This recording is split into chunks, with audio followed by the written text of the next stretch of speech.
आप जानते हैं, शादी के बाद हर लड़की एक नए सफर पर निकलती है और जब वह अपने ससुराल पहुंचती है तो हर चीज एकदम नई और अजीब होती है। गुड़िया के साथ भी कुछ ऐसा ही हुआ था। जब गुड़िया की शादी अमन से हुई तो उसने सोचा कि उसका नया जीवन एक सपने की तरह होगा, लेकिन सास ससुर के साथ रहना ये तो एक नया अनुभव था। उसकी सास सुशीला देवी, जो पुरानी परंपराओं की मासी थी, गुड़िया को देखकर अपने जमाने की बातों से ताने देती थी।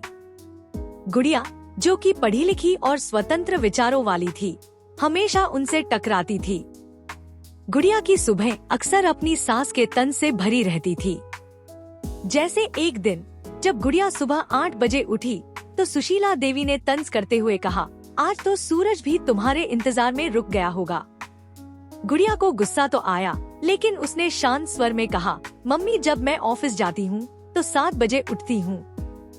आज छुट्टी थी तो थोड़ा आराम कर लिया। सास और बहू की यह नोकझोंक, जो कभी कभी मजेदार होती थी, कभी कभी तनावपूर्ण भी। लेकिन क्या आपको पता है, इसी नोकझोंक के बीच में एक ऐसा मोड़ आया जिसने उनकी कहानी को एक नई दिशा दी। तो आइए देखते हैं ये प्यार भरी नोकझोंक। सुबह का वक्त, घर का हॉल। गुड़िया आराम से सो रही है, जबकि सास सुशीला देवी किचन में काम कर रही है। सुशीला देवी हाथ में बेलन लेकर, अरे गुड़िया, आज फिर 8 बजे उठी हो। सूरज भी आज तुम्हारे हिसाब से निकला होगा। गुड़िया थोड़ा शर्माते हुए, अरे मम्मी, आज तो रविवार है, ऑफिस का दिन नहीं है, तो सोचा थोड़ा आराम कर लूं। सुशीला देवी तंज कसते हुए, हमारे जमाने में तो बहुएं छुट्टी पर भी सूरज से पहले उठती थीं। गुड़िया हल्की मुस्कान के साथ, अरे मम्मी, उस समय तो ऑफिस भी घर ही होता था, हम बाहर थोड़ी जाते थे काम करने। दोनों एक दूसरे की बात समझते हुए हंस पड़ती हैं। अगले दिन गुड़िया बीमार हो जाती है। गुड़िया बिस्तर पर पड़ी है, उसे तेज बुखार है। सुशीला देवी उसके पास बैठी हैं। गुड़िया कमजोर आवाज में, मम्मी, आप सारा काम क्यों कर रही हैं? मुझे खुद ही कर लेने दीजिए।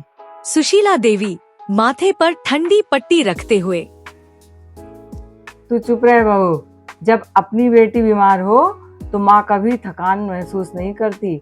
आराम कर, मैं हूँ ना। गुड़िया आंखों में आंसू लिए, आप मेरे लिए इतना सब कर रही हैं मम्मी। सुशीला देवी प्यार से, अरे तू भी तो मेरी बेटी जैसी है, क्या फर्क पड़ता है, बहू हो या बेटी में क्या अंतर है। गुड़िया मुस्कुराती है। दोनों के बीच प्यार की मिठास बढ़ जाती है। अगली सुबह किचन में दोनों साथ काम कर रही हैं। सुशीला देवी और गुड़िया किचन में मिलकर पनीर की सब्जी बना रही हैं। सुशीला देवी हंसते हुए, गुड़िया, आज तूने पनीर की सब्जी तो कमाल की बनाई है, ये तो मुझे नहीं आता। गुड़िया मजाक में, अरे मम्मी, ये आप ही की रेसिपी है, मैंने बस इसमें थोड़ा सा ट्विस्ट डाल दिया है। सुशीला देवी मुस्कुराते हुए, अरे वाह, अब तू मुझे सिखाएगी रसोई के नए नए नुस्खे। क्यों नहीं मम्मी, अब हम मिलकर काम करेंगे। आपसे मुझे बहुत कुछ सीखने को मिला है।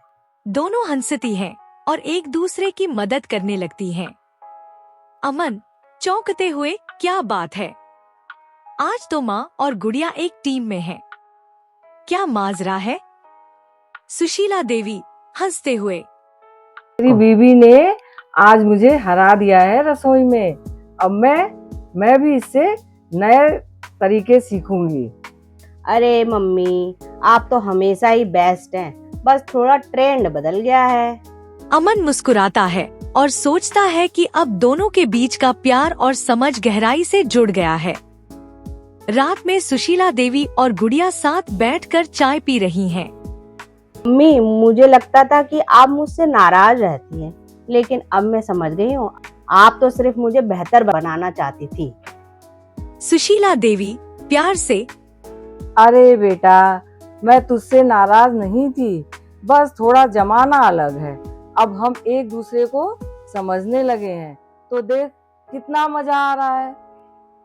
सच मम्मी, अब हम साथ में कितना अच्छा वक्त बिताते हैं। बस खत्म।